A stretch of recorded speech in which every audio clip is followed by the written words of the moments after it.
Okay, hello traders. Here's a new video. I want to do a video about pin bar trading, but I thought I will make a video about indicators, how to use them the right way, how not to use them, yes, because so many are relying too heavy on indicators, and then at the end they will fail on a strategy or what they are using. There is a way. There is a way to use indicators in the right way, and which will support you in your trading. And this will I'm gonna tell you. Okay, for the case that I want to do it, I will do a trade. I do have to do the risk warning. Your invested capital may be at risk, and this video is not an investment advice, only for the formality.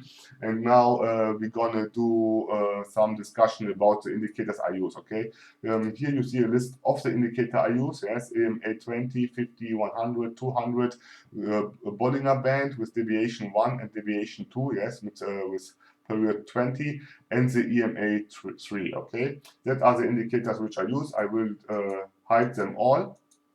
So I will explain you how I use them and why I use them. Okay, that are for me the most common EMAs. I think a lot of people use them. A lot of traders will use them because everyone should put the 100 EMA or 200 EMA only as trend indicator. Yes, I don't use them mainly for trend identification. I use them more in combination with price action. And now I'm going to tell you how I do this. For example, if you see the naked chart, yes, I put on the 200 EMA, for example. So we start. So I show you what will happen on the 200 EMA. The EMAs, for me, in my definition, aren't really indicators. They are a part of price action because EMAs are support and resistance. Okay. If you use them like they are intended, like support and resistance, dynamically support and resistance, you cannot do nothing wrong. Yes, if you use them as entry signal, if they, for example, cross, if a lower is a higher EMA crosses with a slower EMA, and you choose this as an endpoint, you do something wrong because if the EMAs are crossing, yes, or have crossed, the action is passed. You are the last one who got into the trade.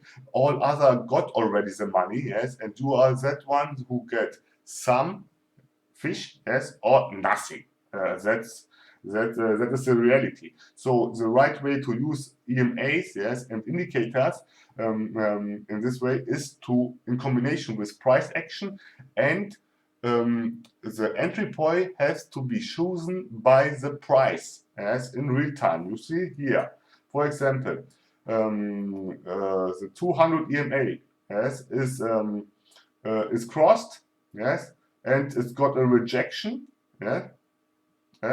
So you see already, there is some buyers will be in. The next time it will cross more and got a bigger rejection, and here you can got into the trade. Yes, you have to be in the trade in this area, because you know it will be end up on the other side, because this will act as support. Okay, the same here. You could do after it crosses. Yes, it crosses the 200 EMA. Yes, it acts again as support, and on the rejection here, you have to take it in this area. Okay, here would be a little bit difficult, but if you took it here, you know, at the end it will end up above, because it acts as support. The same here, it is resistance. Yes, here you have to take it above the 200 EMA, because you know it's a resistance and it will go down below. Okay, that's how I use 200 EMA. It gives me some more good opportunities, which I can take or avoid, yes, because that's it, and that is the only reason. You see, here is the support broken, then here the resistance is tested, yes, and you could, after touch, you can take a trade here in this area, and you would know that it will go below. Okay, okay, that are tiny candles. I would take something like this. The 200 EMA is good because you have long wicks always. Yes, if you have a long wick, yes, you know you are on the right side and you're gonna win this trade. Here again, support will touch. Yes, and if you obviously you have to try to take the trade on this side. Okay. If you believe that the support will hold, yes. If there is no other possibility, yes, you can take it also here sometimes, yes, but this is risky. So try to take it off the other side, of the opposite side from where it comes, so you are sure that you're gonna get an ETM. Okay, why then the same applies to all other EMAs. Yes, EMA 100. You see the color.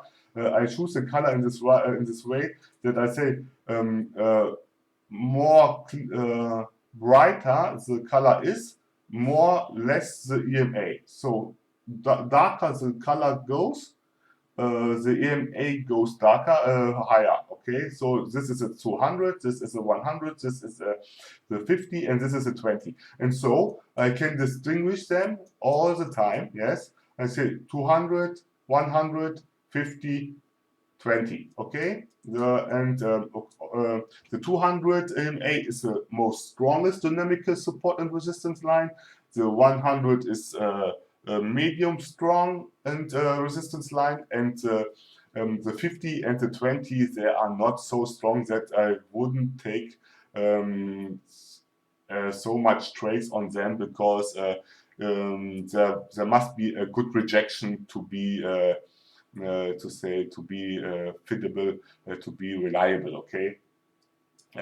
That's you see here is another touch. Here you can get a put, yes, because you get a rejection. First it got closed below the 200, yes, it's closed below 200, then it goes above again, comes to rejection, and you see it will be an ETN.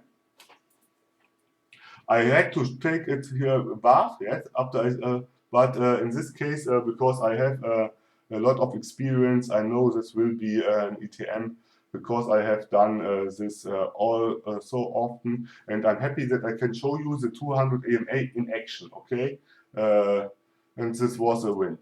The same appears to the Bollinger Bands. Yes, I will show you my the Bollinger Band here. Okay, the Bollinger Band. I use them as indicator. You see, the Bollinger Band shows me the same. Obviously, not so nice like the 200 EMA, yes, but in combination, I saw that this both will be together, and this is a high probability trade. You have to choose the high probability trades to have the odds on your favor. Okay, now to explain you why I use them, because you can say, okay, you can use only candlestick, yes, pattern, yes, price action candlesticks. Yes, I can use only this, but if you know a very good site, it's the pattern site, yes, from Thomas Bulkowski. He is a great guy.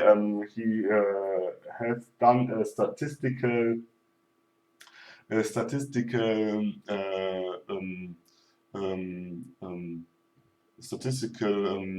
report about how great the success rate of candlestick pattern is. Okay, and I will show you here. It's the website of him. You can see it, the pattern site.com.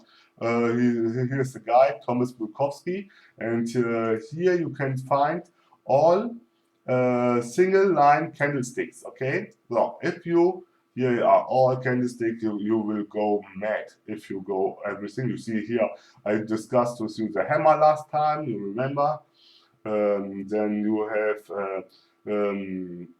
something like the shooting star, which is like an inverted hammer. Okay, you see the inverted hammer, and everything else. And if when you click on this candlestick, for example, yes, you see here below the success rate. Here you see Hammer's important results.